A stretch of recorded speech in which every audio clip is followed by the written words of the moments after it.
Hey everyone, it's Brooks Cubic and John Wood. Hey John. Brooks.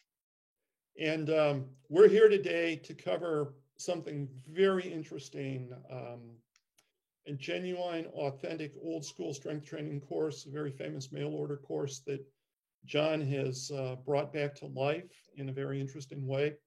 So, John, without further ado, you've been doing some very interesting things with a Fulcrum barbell course. Can you tell us what you've been doing, what it's about, and do a little show and tell to help us along? So back in the 20s, late 20s, George Jowett had his mail order course, and he had a couple different versions of them. But one of the later versions looked like this. And the advanced course, the very last course that you would get, contained training information on what he called a fulcrum bell. If you're watching this, you'll know exactly what that is, but these are some of the original drawings from the course, which we've reproduced in the app course. And the fulcrum bell was provided through mail order. This is one of the ads, first page in the course, as a unique type of equipment that one would be able to use to build muscle and increase strength and so on. And I don't know if the fulcrum bell came about from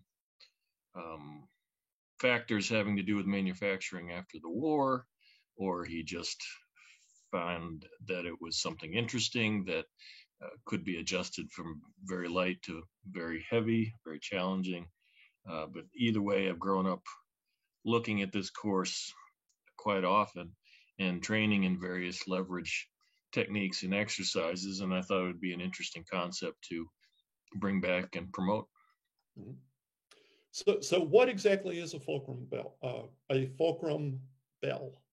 Well, as it was initially written and promoted, it was a bar of some sort. In this case, it's a wooden stick, a few feet long, and then there were what you got from Jowett was two bricks that could be positioned on the bar, and the leverage involved would increase the resistance. So the farther these would be positioned from where you would grab it, the heavier it would be.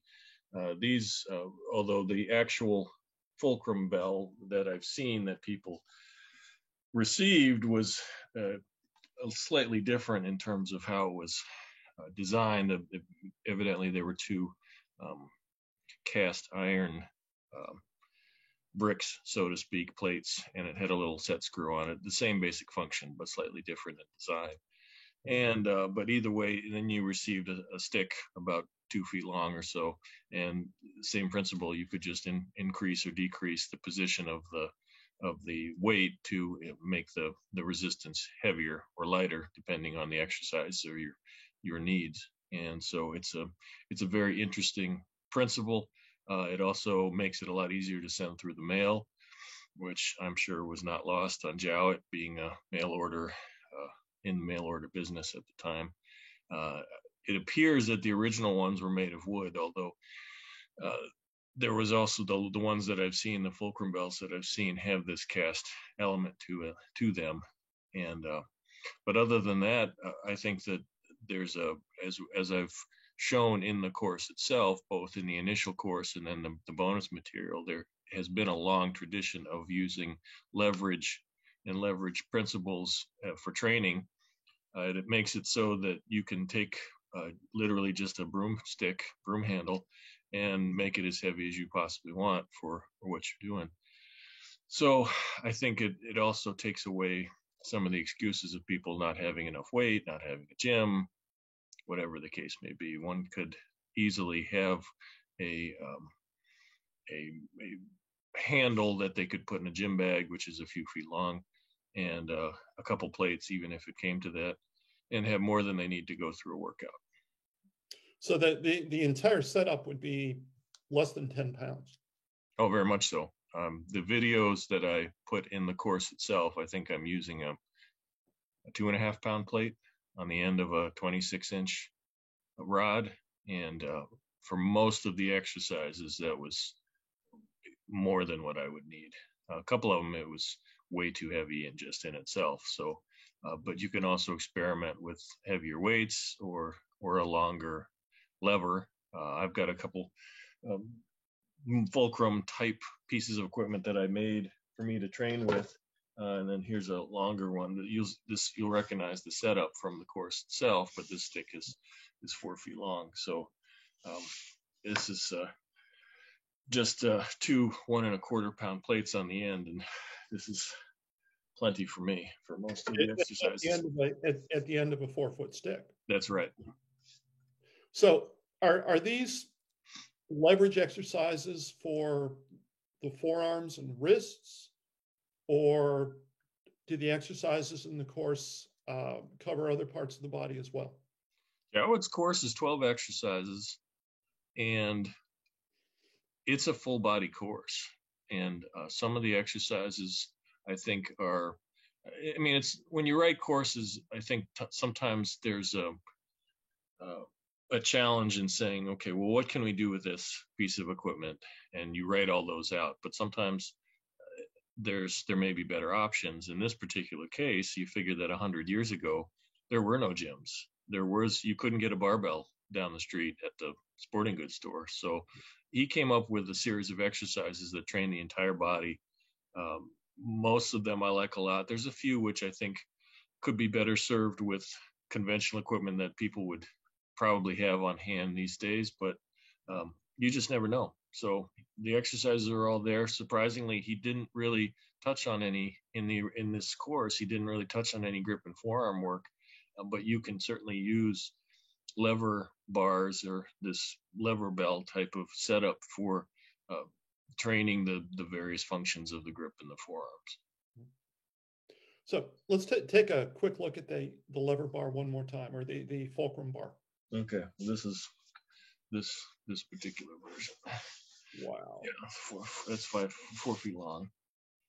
That looks like it probably took you about 10 minutes to put together. Not even. I already had the stick. I had a couple collars, which I've already had anyway, and then just 2 barbell plates, 2 small barbell plates. These are New York plates. Wow. But I found that this type of setup is a surprising amount of variety and interesting things that you can do with it. And part of the reason that I decided to come out with this course is that this is not just me throwing stuff out there. These are exercises that I'm using in my training. Mm-hmm. So I was able to figure out some things that maybe Jowett didn't think to write, or other details which I think are useful having practical experience, whereas I'm not just leaving it up to, well, this was just how it was written. There's some things that I provided that I think are useful if you want to use some of these exercises. Wow, interesting. So that one's 4 feet long. Mm-hmm. You have others of different lengths? Yeah, this is just what I got at the hardware store. It's sold in 4-foot lengths, but for other projects or for other things, I've got different lengths that I use for other exercises. I just happen to have these. These are about 1 foot long or so.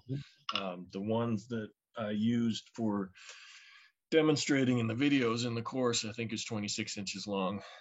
And I had the reason I had that was that I used that for another exercise in one of my John Wood reports. So I already had most of this wood from other things. I had it laying around in the garage for other things. And it was easy to be able to reapply that. And as a fulcrum bell, you just have the collars and go from there. You could do this with a lot of common types of tools, or household tools, garden tools, hammers, obviously. Mm-hmm. Do similar things. Yeah. I mean, there's a long tradition in strength training to use just things that people had, and especially sledgehammers, because it's the same principle that you could use depending on where you grip the implement. It would change the leverage. You could make it very heavy or very light, depending on what you needed. I actually have a sledgehammer collection See, this was actually a custom hammer. Get this this is a 4-pound head. Usually the under 4 pounds, they have a shorter handle, maybe a foot long for various things. But because the handle is so short, it's not that much of a challenge. So I had this 4-pound head put on a standard length handle. And so I can use this for. Hold that up so we can see the handle to the head all in one shot. Just yeah, there you go. Okay. And that's 4 pounds at the end of what, 3 foot or 4 foot? Roughly 3 feet. Wow. About 34 inches or so. Okay. And what else do you have in the and then this one was also custom. This is just a 1-pound head, and I had it put on a standard handle. So this is also okay. Same thing. There's a lot of, with sledgehammers, there's sizes. Usually starts out about 6 pounds, 8 pounds, 10 pounds, 12. Do they come in 14? I know they come in 16 and 20, 18. And in any event, there's a jump of sizes, and usually because of the lever involved, or the leverage involved, even 2 pounds, 2 extra pounds might be 200 or 300 pounds in inch poundage. Right. So you can't do certain things. So I wanted to have a range of sizes to be able to do different exercises. And so that's how these came about.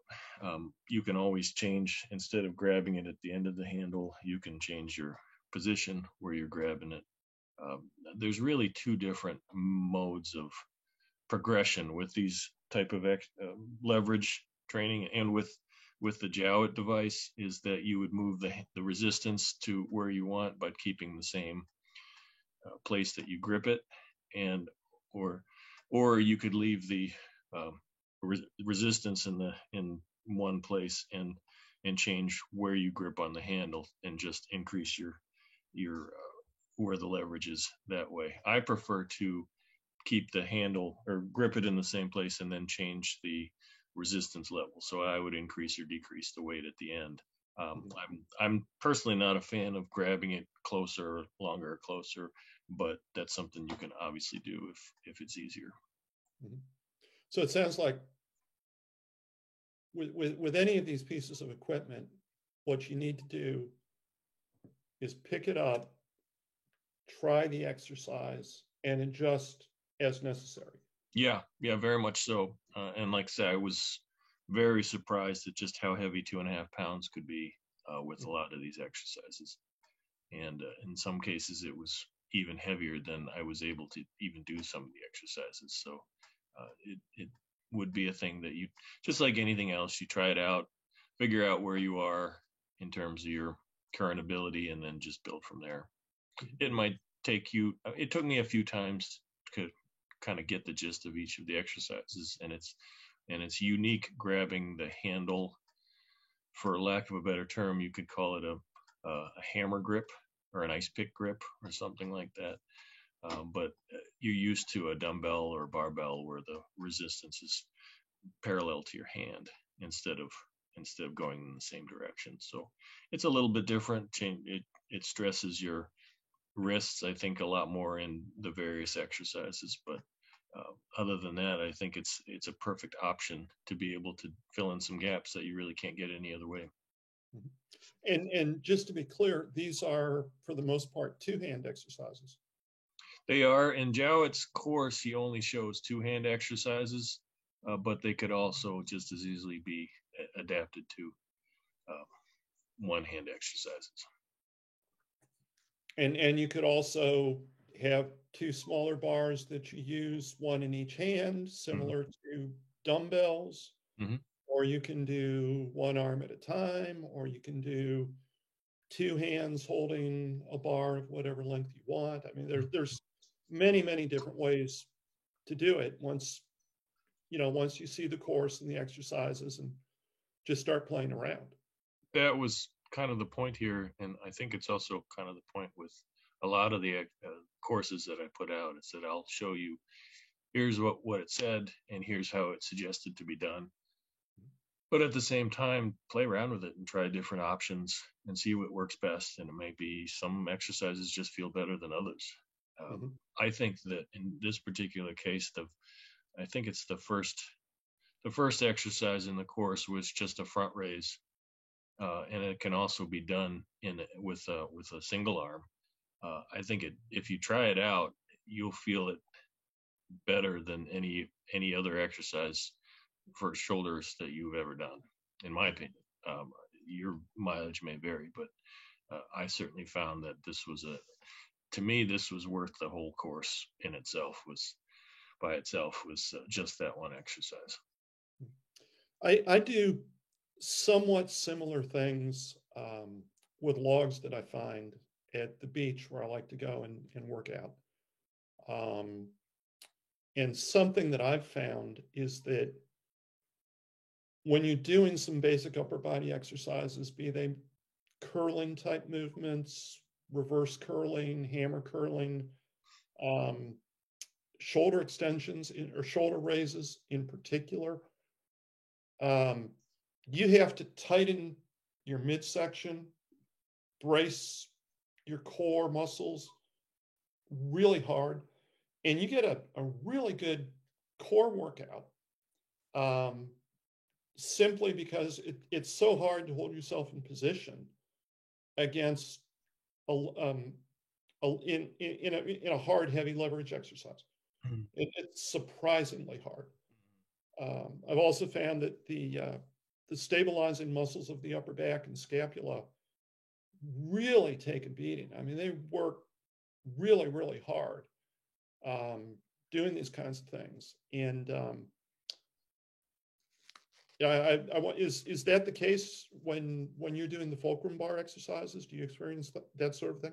Very much so. It's a very different feel than a barbell or a dumbbell are made to be balanced, and a fulcrum bell is by its nature, it's not balanced. There's nothing. I mean, that's kind of the whole point. So you're going to get different stresses on different muscle groups that you're not going to get any other way, and get sore in spots that you're not going to, in muscles that you haven't used in that way ever. Mm-hmm. So I think it's worth doing. And the convenience factor to me is also one of the most important things going on here, because you take away the I don't have time, I don't have equipment excuses, which everybody makes.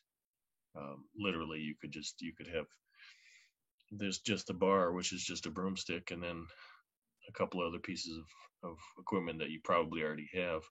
And if you really wanted to put them in a backpack, you could do that, or put them on your bed or whatever. But this is the type of thing that really it's interesting, it's unusual, it's going to give you some options that you don't have any other way. And I think there's a tremendous amount of value just with those alone. There's another benefit, which is that by its very nature, this course is involving your hands, your fingers, your thumbs, wrists, forearms, very heavily.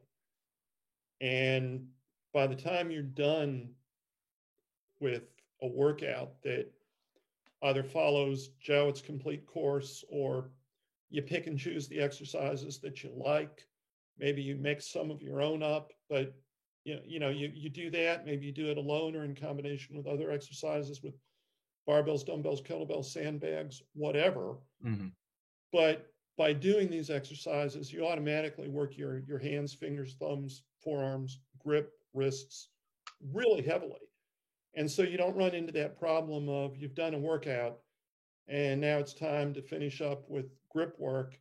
And you're like, I don't have time. I'm tired. I'll do it tomorrow, whatever, which a lot of people do, unfortunately. Mm-hmm. I mean, you've already got that work built into the program when you do this kind of training. I think that's a real plus. Very much so. It's very good use of your time. I think that a lot of people skip out on the grip training, or they say, oh, I already do heavy deadlifts or pulls or whatever, and those are fine. But I think this is a different stimulus. You're going to be training different muscle groups, and it makes sense to me that there's some gaps there that you can fill in with these exercises.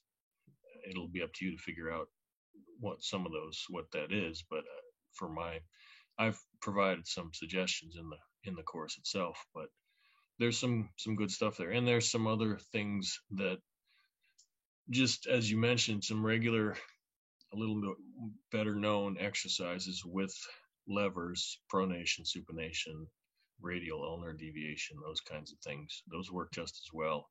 I've got some, like I say, some of these shorter bars. I don't know where I put. This is about as long as a dumbbell bar, but you could put the same setup on here and with a 5-pound plate and do pronation, supination, and different leverage work that way. You can find some very expensive metal versions of a lever bar out there, and obviously I'm no stranger to paying top dollar for heavy duty equipment, but in my opinion, for these particular exercises, using just this piece of wood from the hardware store is going to stand up to what you can do. I mean, you're not using this, you're not hitting things with it, you're not waving it around.